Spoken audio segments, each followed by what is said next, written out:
historia de la ciudad, la que está, y la historia de muchas familias que generalmente las familias de los operadores, de los que hacían todos esos trabajos, pero al mismo tiempo ellos han reflejado la sociedad y toda una serie de rituales sociales, como el caso de este que nos trae en este trabajo de Roselló. Hoy es la Semana Santa, pero también puede ser el carnaval, puede ser cualquier otra fiesta, cualquier celebración o cualquier estación del año, ¿no?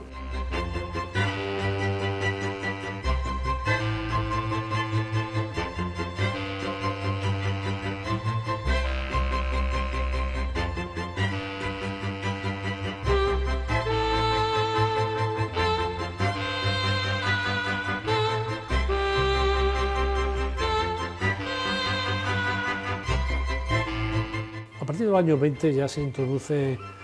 un fenómeno internacional que es la foto documental, ¿no? El documentalismo ya empieza a tener carta de naturaleza y hay muchos seguidores, Roselló es uno de ellos, ¿no? Y luego hay también amateur, como se llamaban, que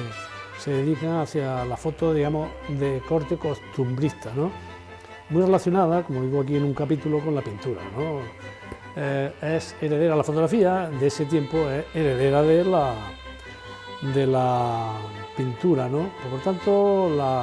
la faceta documentalista es muy importante, pero aquí hay una división. Hay quienes se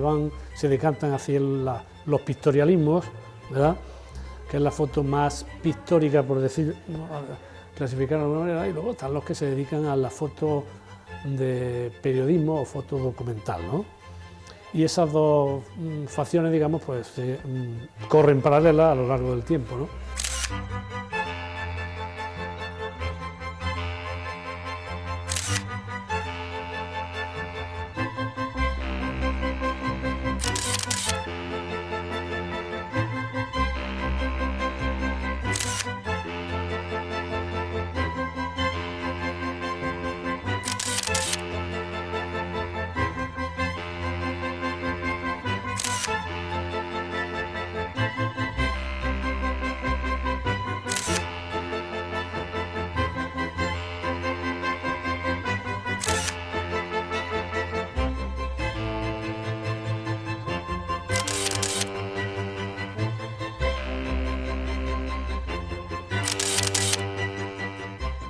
Retrata muy bien esa actividad,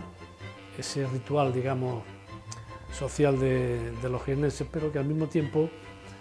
muestra una ciudad y muestra, digamos, que un ambiente y una sociedad que difiere en muchos aspectos la podríamos contrastar con la situación actual.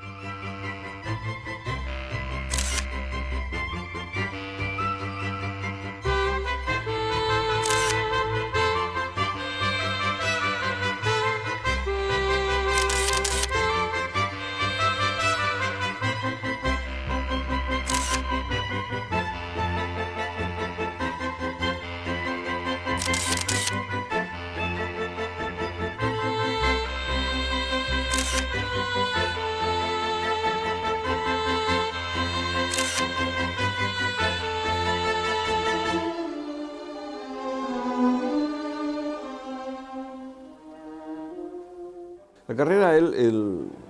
inicialmente, cuando se crea en el siglo XV, es la vía que enlaza los prados de San Francisco, la zona histórica, el casco antiguo de la ciudad, con la zona de expansión.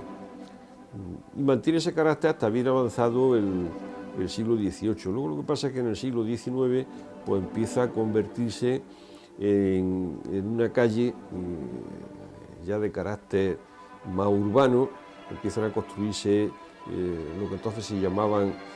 casas de renta, que eran las casas de pisos que luego se ponían en alquiler, y empiezan a aparecer pues, los primeros establecimientos, los primeros comercios, que poco a poco pues, la van convirtiendo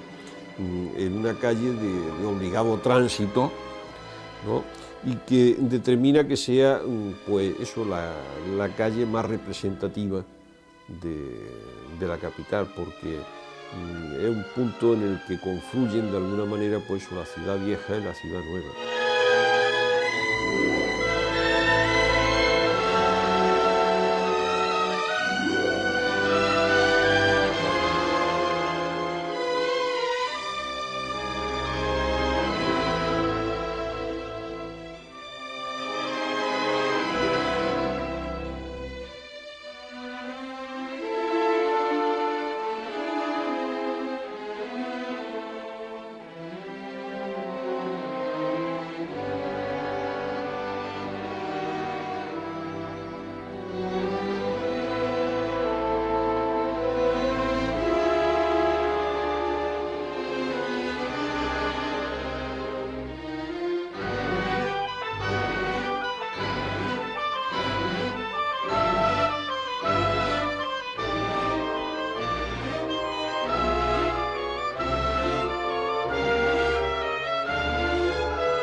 la plaza de Coca de la Piñera es uno de los espacios, de los pocos espacios en los que de alguna manera se pudo poner en práctica el plan de ordenación urbana que diseñó el arquitecto Luis Berge en 1927. Luis Berge hizo un plan de ordenación modélico, estableciendo pues una serie de calles complementadas con plazas, con jardines, donde hubiera poca densidad de edificación, que diera lugar pues eso a unas calles luminosas, bien aireadas. Y entonces uno de los primeros espacios donde empezó a desarrollarse ese plan pues fue la zona de lo que hoy es la calle Nava de Tolosa, la calle Santo Reino, y el enclave de la plaza de Coca de la Piñera, que al construirse ahí precisamente la estación de autobuses y una serie de edificios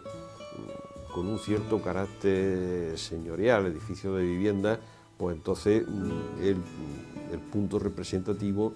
¿no?, del urbanismo jaenés de la década de los 40 y los 50.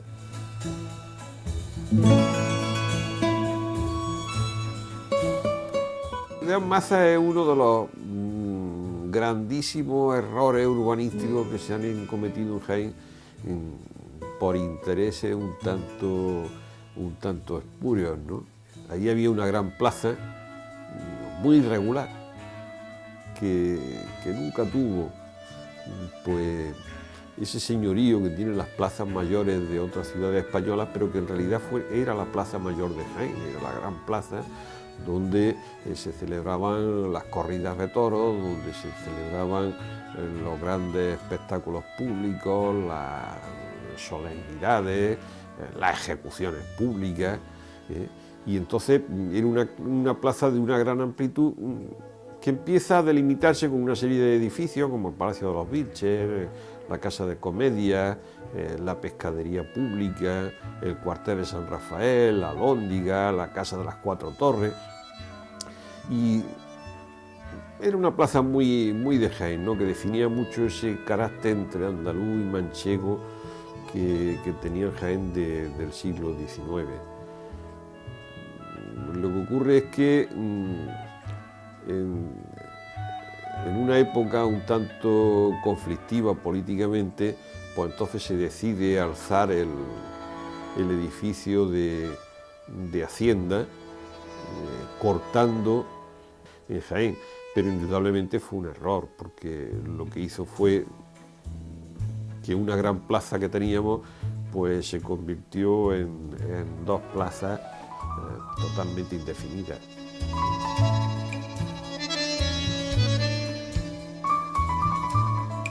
Es una calle que nace en el momento en que se construye el Paseo de la Estación. Al final de lo que veía Roldán y Marín, ahí había una tapia, que era la tapia del Matadero. Todavía hay mucha gente que la calle Soledad Torre Acosta la conoce con el nombre de calle del Matadero, porque ahí estuvo originariamente, hasta fines del 19, estuvo el Matadero. Entonces, al derribar esa tapia para crear el bulevar del Paseo de la Estación, pues queda ahí un tramo que había que enlazar la Plaza de las Palmeras, la Plaza del Mercado, había que enlazarla con ese nuevo paseo, y por eso es por lo que se crea esta calle, la calle de Roldán y Marín, que inicialmente se llama Calle del Progreso. El nombre primero que tuvo fue Calle del Progreso, porque se consideraba que por esa calle Jaén iba a ir camino del progreso.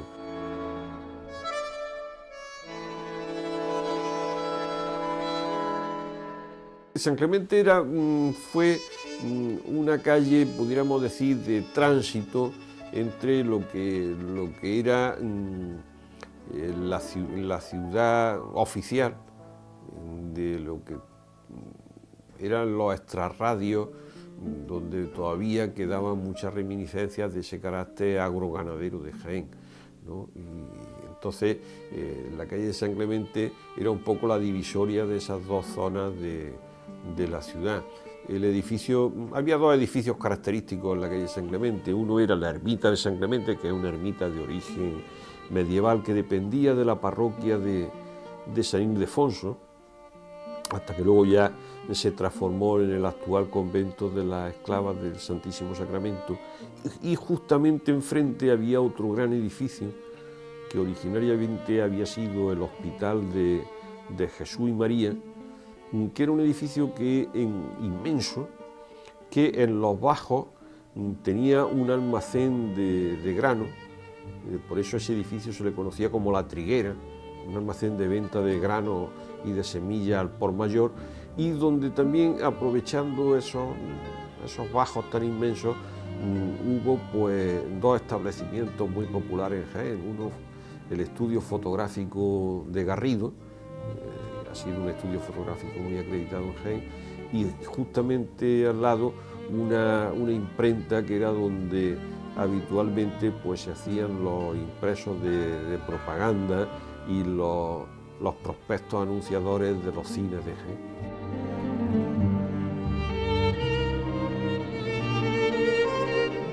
Esa zona era totalmente distinta como la conocemos hoy. La calle de los Álamos finalizaba en una especie de plazuela, en la cual a su vez se integraba otra pequeña plazuela que era conocida como la plazoleta de los Montoros. Es una plazuela que tiene un carácter un tanto industrial, porque ahí es donde se situó la primera fábrica de electricidad con unos generadores a vapor, y luego ese mismo espacio se utilizó para la fábrica de cerveza El Lagarto, que fue la primera fábrica de cerveza que hubo en Jaén, que luego se transformó en la fábrica de cerveza El Alcázar, y que estuvo en uso hasta final de los años 50, en que, a consecuencia de un grave accidente que se produjo en Las Calderas, pues entonces se esforzó su traslado al actual emplazamiento de La Higuera. Al finalizar casi en la embocadura de la calle Espartería, la calle se estrechaba y daba lugar a una plazoleta, un campillejo que se conocía con el nombre de Campillejo de las Cruces, que a su vez terminaba en un gran edificio donde estuvo instalada la Delegación de Obras Públicas, y anteriormente había sido un domicilio del conocido médico don Bernabé Soriano. Claro, eso formaba ahí un fondo de saco que, cuando la circulación empezó a crecer en Jaén, el parque automovilístico aumentó, pues prácticamente invalidaba la circulación por toda la zona. Por eso fue preciso hacer un plan de reforma interior que demolió todas esas edificaciones y creó la actual calle del Doctor Arroyo, que es una calle que prácticamente partió diametralmente el barrio de San Bartolomé.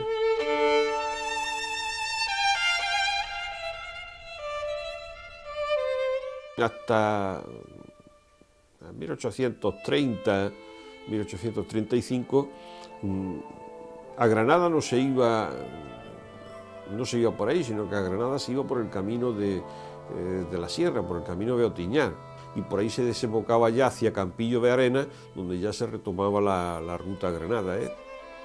Hacia 1830, cuando se diseña la que luego ha sido la carretera de Granada hasta la construcción de la autovía. Y esa salida de Jaén desde la Puerta de Barrera en dirección hacia el Puente Nuevo, pues es una zona donde se establece, pudiéramos decir, la primera expansión industrial de Jaén, lo que sería el esbozo de un polígono industrial, porque ahí es donde se empiezan a crear pues los primeros talleres de industria de serrería, de reparación de automóviles, las primeras cocheras de vehículos de transporte público, tejares, alfarería, tahonas, y eso pues le da un carácter muy singular a esa zona, hasta que luego pues eso, el paso del tiempo ha hecho que se convierta en una calle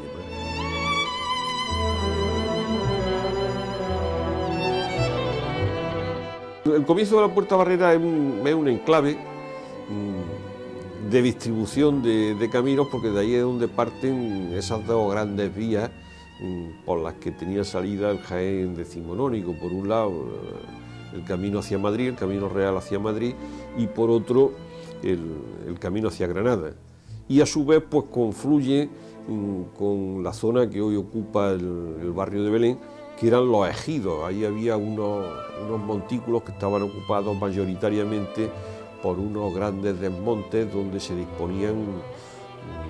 una era enorme en las que en el verano pues se aventaba el trigo, y que era un espacio que se utilizaba también para las ferias de ganado, o se utilizaba para todas aquellas actividades de masas que exigían un gran espacio. Es una zona que luego ya se urbaniza a partir del año 39, se urbaniza para construir una zona de viviendas sociales, que es lo que ha dado origen al barrio de Belén y San Roque.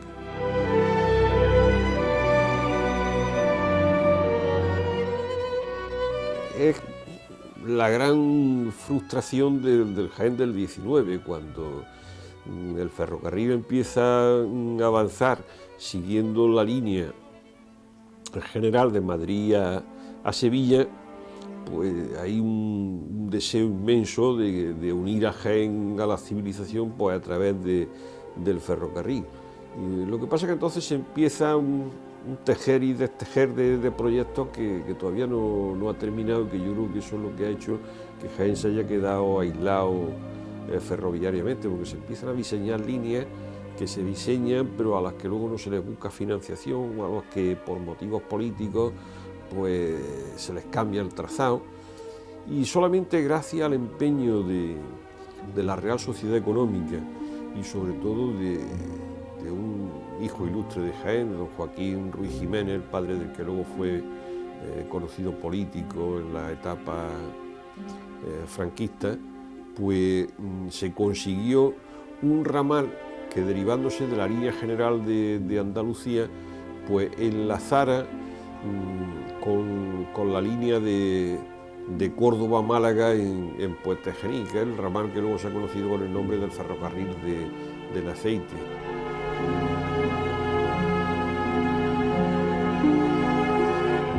La estación de autobuses fue un proyecto muy innovador para su época. Los autobuses que cubrían las líneas de los pueblos pues tenían sus puntos de partida o de llegada en distintos sitios de Jaén. Yo recuerdo algunos, dependía de las empresas, algunos paraban en plena carretera de Granada. Hubo alguno que paró incluso en la plaza de San Ildefonso. Hoy nos parecería una cosa un tanto demencial, un autocar, un autobús en plena plaza de San Ildefonso. Mucho en la zona de la plaza de las Palmeras. Por la plaza de las Palmeras salía la línea Madrid, la famosa Pava. Y claro, eso, aparte de que generaba muchos problemas circulatorios, pues daba también una sensación un tanto pueblerina. Por eso es por lo que se decidió concentrar la llegada y la salida de los autobuses en una auténtica estación que se plantea en la zona del ensanche de Jaén, y que fue una estación que arquitectónicamente en aquel momento fue de lo más novedoso y de lo más conseguido que hay en España.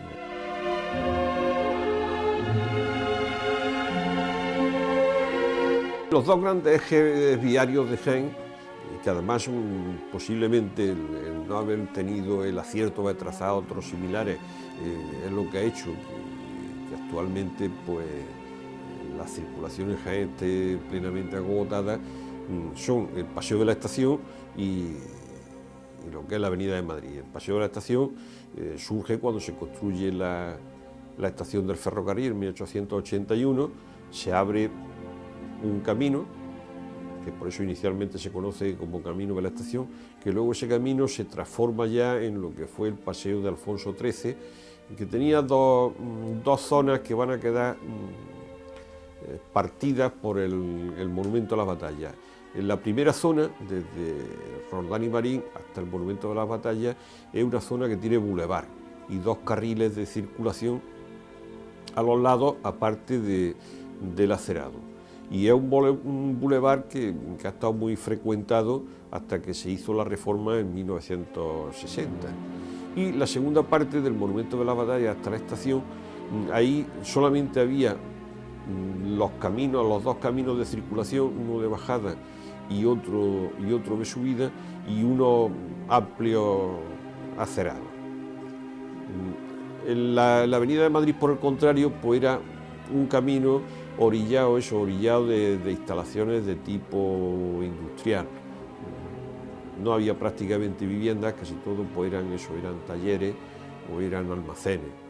Y eso terminaba en La Vega, que más o menos se correspondía con donde actualmente está el monumento a los donantes de sangre, que era una zona de paseo, fundamentalmente de paseo invernal. La gente consideraba entonces que dar un paseo un poco demencial para la época pues era llegar hasta esa zona, que era donde estaba el primer paso a nivel sobre la vía del ferrocarril.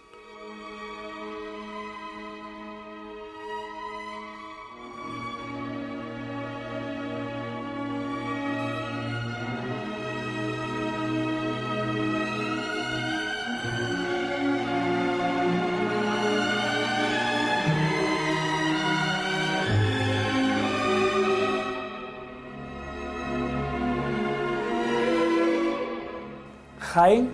quizás sea una de las capitales que podemos llamar capital conventual. Y podemos decir por qué. Pues porque quizás en su época, desde la época de la Reconquista de Fernando III, se instalan en Jaén casi todas las órdenes monásticas pertenecientes en ese momento a la Iglesia Católica. Puedo deciros que prácticamente todas las órdenes religiosas se instauran en la ciudad. Franciscanos, carmelitas, capuchinos, agustinos, todos instalan sus conventos, uno debido a su regla en el interior de la ciudad y otro debido a una regla quizás más austera a extramuros de la ciudad. Han desaparecido con motivo de la desamortización conventos magníficos. Sin lugar a dudas, quizá el convento de más categoría en cuanto a la cantidad de devociones que aunaba, a la cantidad de frailes, fuera el convento de San Francisco, que estaba precisamente en la misma plaza que da su nombre. Otro de los conventos importantes fue el convento de San Agustín, precisamente en el mismo edificio donde ahora mismo se sitúa Correo. Convento desaparecido el de la Coronada, que estuvo antaño en la Puerta de Martos y luego pasó al interior, ahora mismo donde está esa explanada del Cine Rosales. Y bueno, y se han mantenido otros muchos que también desaparecieron por circunstancias completamente distintas. Uno de los conventos quizás más nobles y mejor situado en la calle ancha del Arrabal, que fue el convento de la Concepción de Dominica, y bueno, sobre todo uno también muy peculiar, que era el convento de Capuchinos, precisamente la Alameda, que actualmente se rotula con el nombre de Capuchinos, pues tenemos toda esa explanada donde estaba instaurado, y precisamente donde el hípico ha estado situado hasta hace poco, ahí estaba la huerta de los monjes capuchinos. Conventos importantes que aún se mantienen: Santa Clara, el Real Monasterio de Santa Clara, el Monasterio de las Carmelitas y, como no, el Monasterio de Carmelitas Descalzos, donde se situó el camarín de nuestro Padre Jesús Nazareno, que no era lo que ahora mismo está recuperado, era mucho más allá. La huerta llegaba hasta la senda de los huertos, nunca mejor dicho, y una parte importante que desapareció no hace tantos años fue el claustro, al que asistimos impasibles, y la ciudad de Jaén se cayó ante esa atrocidad de haber derruido ese claustro tan bello cuando existían leyes que lo protegían.